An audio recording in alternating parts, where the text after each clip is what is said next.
We've seen allusions to what happened Saturday in Pennsylvania repeatedly this week. I think the first day they kind of eased into it because they wanted to have the big moment where he came out with the bandage on his ear.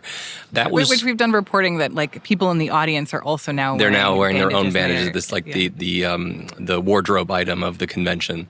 Which has a throwback to Nelly, if you're familiar with the Nelly. Oh, now we have a cultural reference that we both know. Yeah, exactly. Wasn't it the Band-Aid under the eye? Wasn't that something like that? Okay, we can check that out. Welcome to the Campaign Moment on this Friday, July 19th. I'm Martine Powers, co-host of Post Reports. And I'm Aaron Blake, senior political reporter and author of the Campaign Moment newsletter. We're joined today by the perfect person to break down this very complicated, very bifurcated moment in our politics where we're torn between what's happening with Republicans and Democrats. It's a man who's forgotten more about politics than I'll ever know. Our chief correspondent for national politics here at the Post, Dan Balz. Hey, Dan.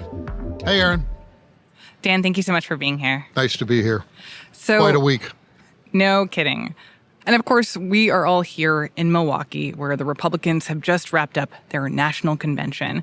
And as you might be able to hear during this conversation, things are getting wrapped up and broken down. People are taping things up and collapsing tables in the background. Lots of dumpsters in this convention hall. Yes. I will say that right now. Very loud, disruptive dumpsters.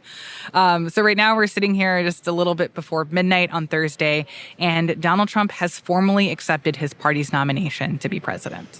4 months from now, we will have an incredible victory, and we will begin the 4 greatest years in the history of our country. So, Dan, you wrote earlier this week that one pretty unusual thing about this convention is that Democrats have been the ones to dominate the news, even though it's not their convention that's happening this week. They've kind of flipped the script. I'm wondering if you can just give us briefly a 30,000-foot view of how this week went for both parties and that split screen of what's going on right now. It was an extraordinary week. We knew it was going to be an extraordinary week after the shock of the assassination attempt against former President Trump on Saturday, which established a tone and a sense of a moment that didn't exist before that. I mean, we knew this was going to be a big event. Conventions are big events. This is a very competitive election.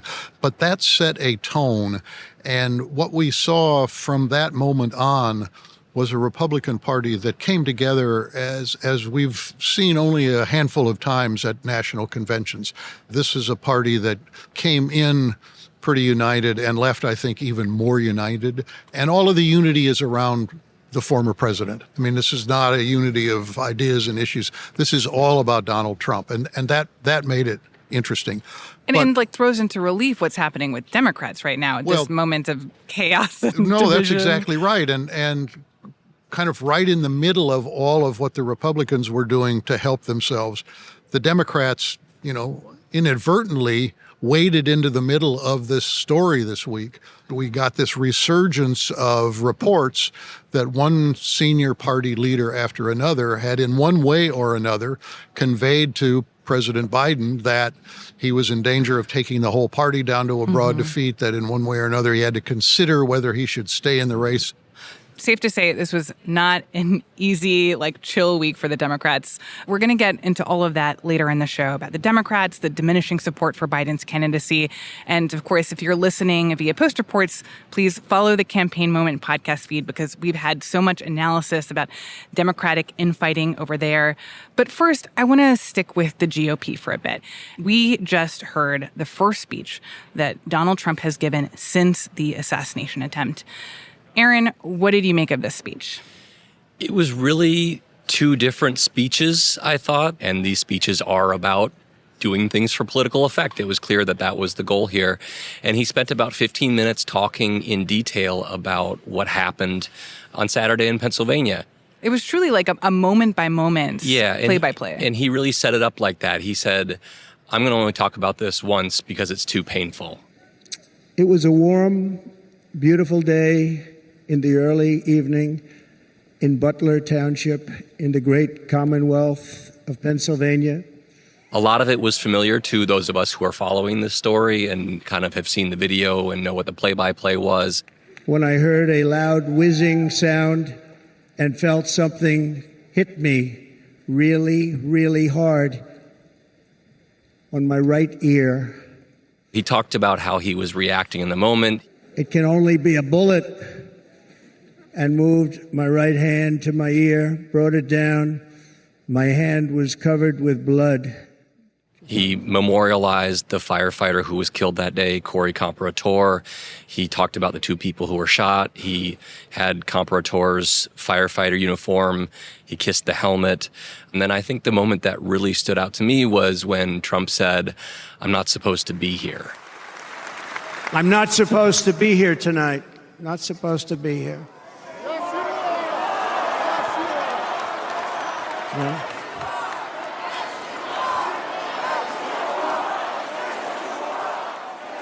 And then he said at the end, "Thank you, but I'm not."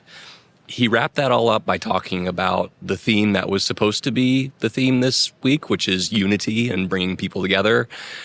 And then what we saw after that was a very kind of standard issue Trump stump speech. The greatest invasion in history is taking place right here in our country. They are coming in from every corner of the earth, not just from South America, but from Africa, Asia, the Middle East. They're coming from everywhere. They're coming at levels that we've never seen before. It is an invasion indeed, and this administration does absolutely nothing to stop them. People who don't pay attention to those very often might have been a little bit more surprised because there's lots of ad-libbing, there's lots of meandering. He kind of goes off on tangents. It was a long speech. I mean, it was almost an hour and a half? It was more than 90 minutes, and a lot of it was pretty much what you'd see if he's on the stump at a regular campaign rally. We were maybe expecting something a little bit different because this is a different venue. This is a convention.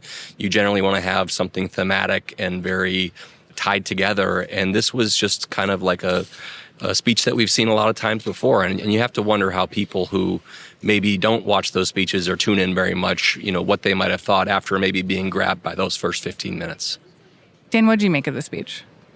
Well, I agree with Aaron on most of the points he made. I would say that first part in which he talked about the attempted assassination was a powerful moment. And I think particularly for that audience and loyalists of Donald Trump, to kind of relive that was probably a little bit unnerving. And people were visibly emotional in the crowd. They absolutely were, yeah. And I think for understandable reasons. I mean, anybody who's in that kind of a position who comes that close to getting shot and killed, we all felt when we heard about it, that this was shocking and should never have happened, but at least it worked out that he was not killed.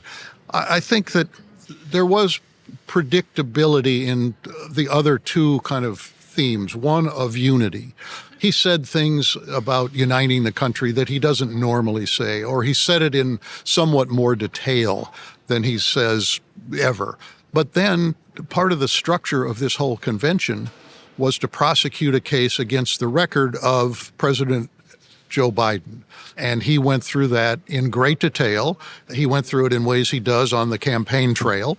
He did it in ways in which, he was making some stuff up and, there were some distortions and false claims. And a lot of stuff that to be fact-checked in this speech. And the fact checkers will have, a long list of things. But he went through that in ways that this campaign will use over and over and over again to try to say, as he said, we need change in this country, and I'm the change agent. I also want to take a second to talk about the vibes here, not just in this speech, not just the reactions to this speech, but really the vibes for the whole week. And I have to say, this was my first time attending a political convention.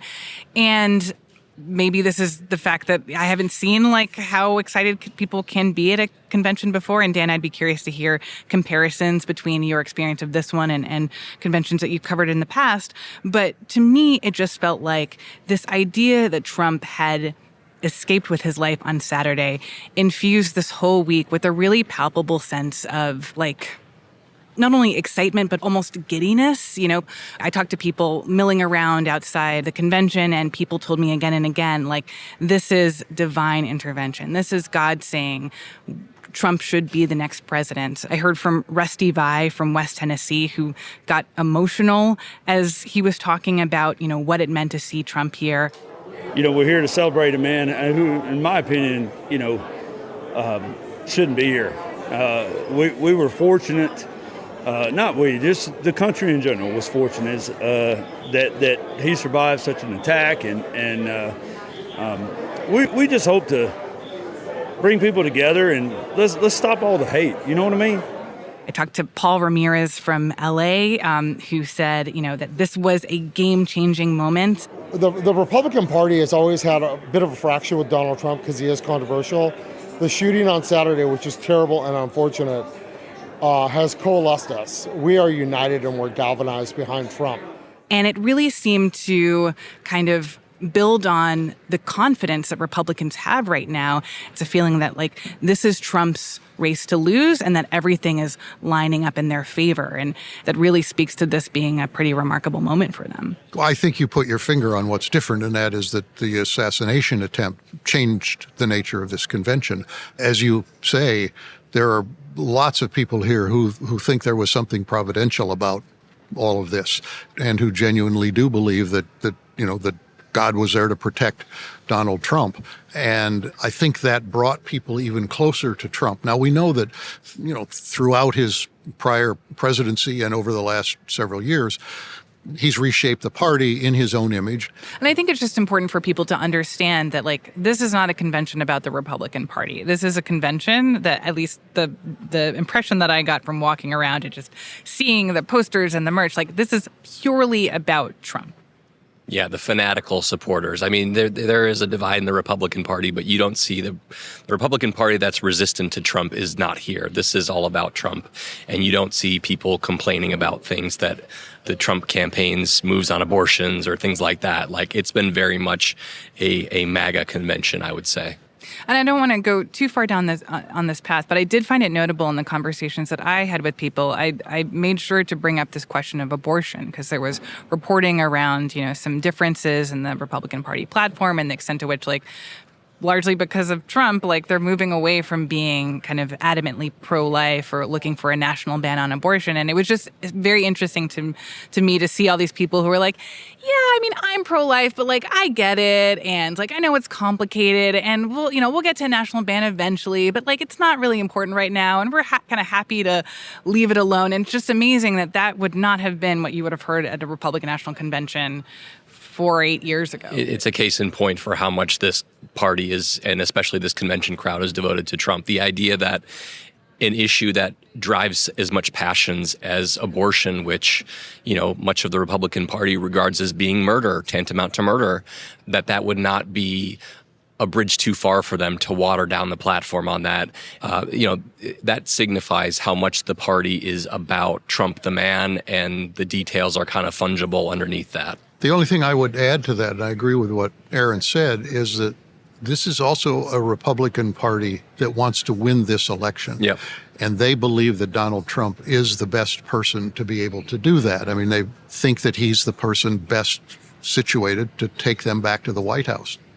I do want to touch on one other thing that I noticed both in speeches tonight and speeches throughout the week that we've heard, and that is mentions of Vice President Kamala Harris, which feels not accidental in this moment where these questions about Biden's future and who would be his replacement if he did indeed step aside. Obviously, Vice President Harris is high on that list, and it was interesting to hear even the way that people were saying her name. Joe Biden and Kamala Harris. Kamala Harris. Kamala Harris.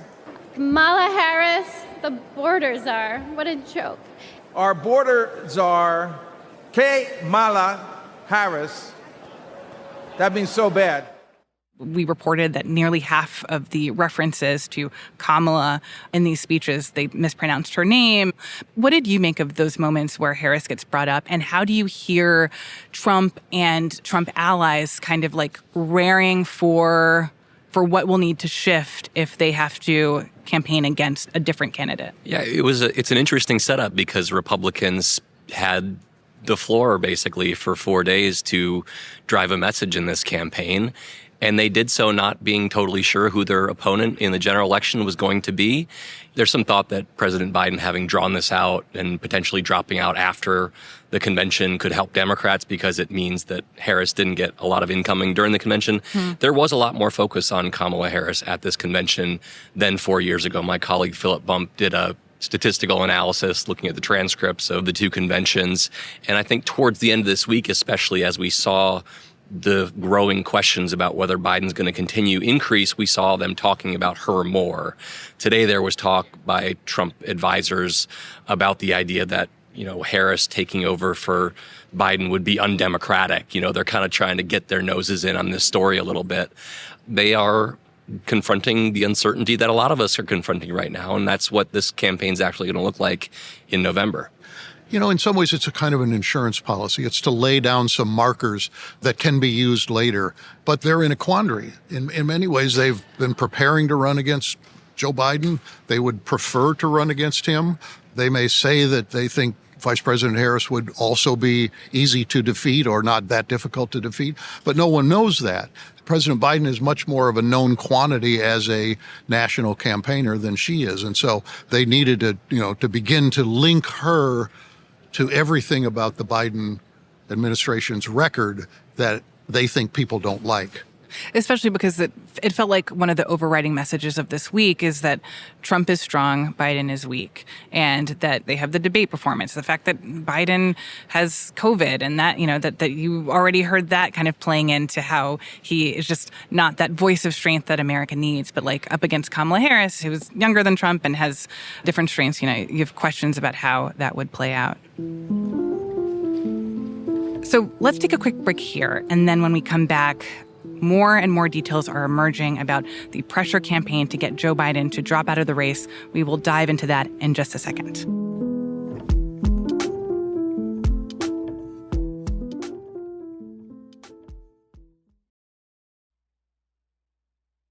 So since the debate between Biden and Trump in late June, of course, there have been calls for the president to let another Democrat take his place on the 2024 ticket. And he has been clear for these last few weeks that he wants to stay in the race. He has no intention of leaving. But this week, our Post colleagues have reported, as you mentioned, Dan, that even top-ranking Democrats have doubts about his viability and that they are starting to really share those doubts directly with the president.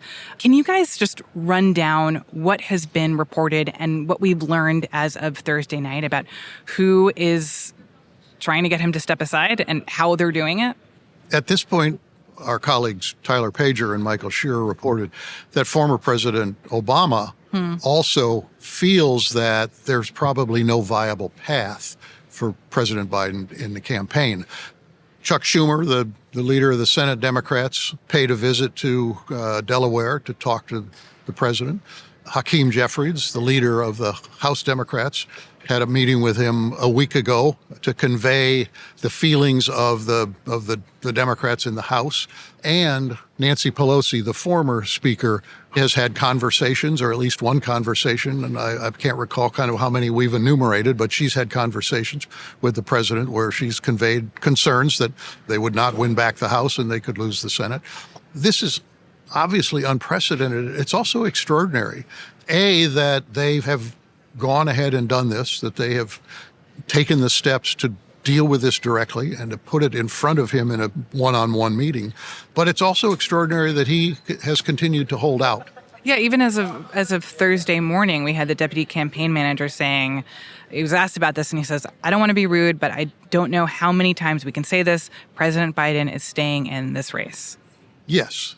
But the deputy campaign manager is not on the inside of the campaign. He's a very capable person, but the circle around the president is very small. The president has made these declarations, and those who work for the campaign are duty-bound to follow them until something changes. So he was speaking essentially what is the party line. There are only a handful of people around the president, and one of the things that the Post has reported and others have reported subsequently is that the circle around him seems to be smaller than ever. We also saw on Thursday, I think, the second senator to call for Biden to actually drop out. There are very few Democrats who have actually said he should drop out. A lot of this is sending coded messages and leaks that are coming out. Senator John Tester from Montana joined Peter Welch from Vermont in calling for Biden to drop out. There's about 24 members of Congress who have done this so far. At this point, it's coming from so many sides. The messages are different. People are taking different tacks. But I think the thing that unites all of it is there are so many people who are agitating in one direction, and it is not the direction of the Biden campaign saying this decision is made, this is done. And then I think the other thing that's also really significant that I've noticed in recent days is that even as this effort has built and become even more pronounced, we are not seeing the Biden loyalists step forward and really stand up for him and say, we need to stick by this guy. Well, I mentioned earlier that the other kind of kink in this week for Democrats is that Biden has COVID, and he's back in Delaware resting up, and it seems like he doesn't have a serious case. But it does feel like this is happening at this critical juncture, and him being at home with his family, recuperating. And I'm curious, how do you think that this is going to play out? Like, this COVID diagnosis, does that matter? And like, what are the questions that you're asking about how the next few days are going to unfold? Well, I think that the COVID diagnosis certainly does matter because it plays to the question of his strength and stamina. Now, we know about COVID, particularly in the kind of post-pandemic period, that it has been much rougher on older people than younger people.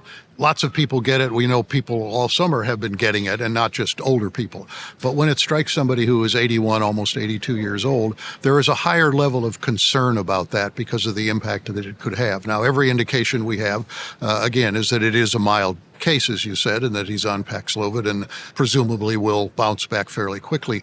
I think it's very difficult to kind of play this out day by day. We don't know what he's really thinking. We don't know whether he's thinking, well, I do need to think harder about this.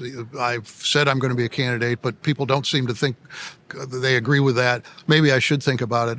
Or maybe because we know President Biden is a stubborn person, always has had a chip on his shoulder about the elites, whether he is taking this in and saying, I'm going to prove them wrong once again, and that this is, in a sense, stiffening his opposition to those who are calling for him to get out.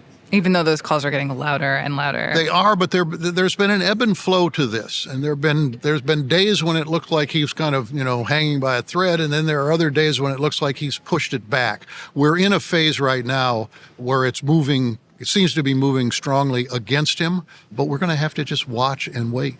The other thing I wonder about is, Dan just talked about Biden being a stubborn person. All politicians who get to a certain level have a healthy ego. They have pride. Biden's been in office for a long time. He's confronting the potential end of his career right now. This week, there was also, as we saw stories about Barack Obama getting involved in this and maybe questioning whether there was a path to victory, there's some hard feelings there, too, because Obama wanted Hillary Clinton in 2016 instead of Joe Biden. And we saw a pretty harsh comment from somebody in Biden world responding to that, basically saying, look how that turned out for you in 2016 with her as the nominee. Oh, wow. You do wonder if, like this is airing some old beef between political operatives and politicians. Everyone is dealing with this very gingerly because that's what's called for in the moment, but also time is running short and they feel that there is an impetus to act in the next couple of weeks because that's when they need to get this figured out by.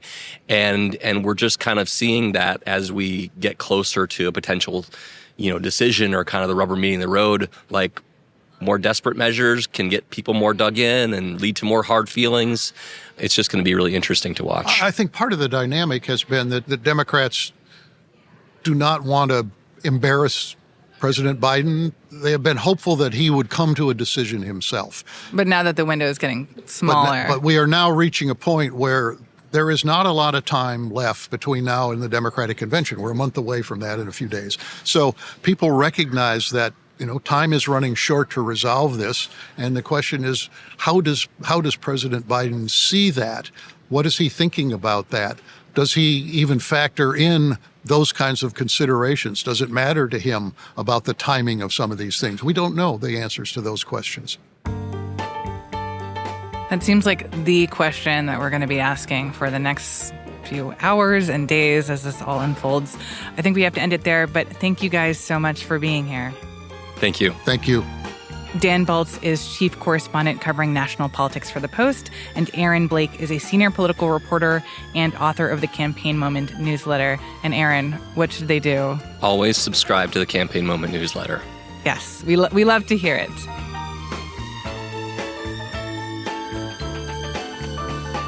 And one more thing, since we recorded this interview late last night, several more Democratic lawmakers have publicly called on President Joe Biden to step aside, including Senator Martin Heinrich of New Mexico. That's it for this week on The Campaign Moment. You might be hearing this on Post Reports, and we're going to keep bringing you these conversations on Fridays, but you can hear more from Aaron and our other very smart colleagues by also following the Campaign Moment show feed itself. That is where we've been dropping episodes throughout the week with the latest Washington Post reporting and insights about all the twists and turns of what has suddenly become a very dynamic campaign season. So be sure to follow and subscribe to The Campaign Moment on your podcast app. Today's episode was produced by Laura Benshoff and Charla Freeland and mixed by Sam Baer. It was edited by Rena Flores, Lucy Perkins, and Mary Jo Murphy. Our team also includes Maggie Penman, Monica Campbell, Ted Muldoon, Alana Gordon, Ariel Plotnick, Bishop Sand, Rennie Svirnovsky, Sabby Robinson, Emma Talkoff, Sean Carter, Peter Bresnan, Trinity Webster Bass, Ali Bianco, Allison Michaels, Renita Jablonski, and Elahe Azadi. And I'm Martine Powers. Have a great weekend. We'll see you next week.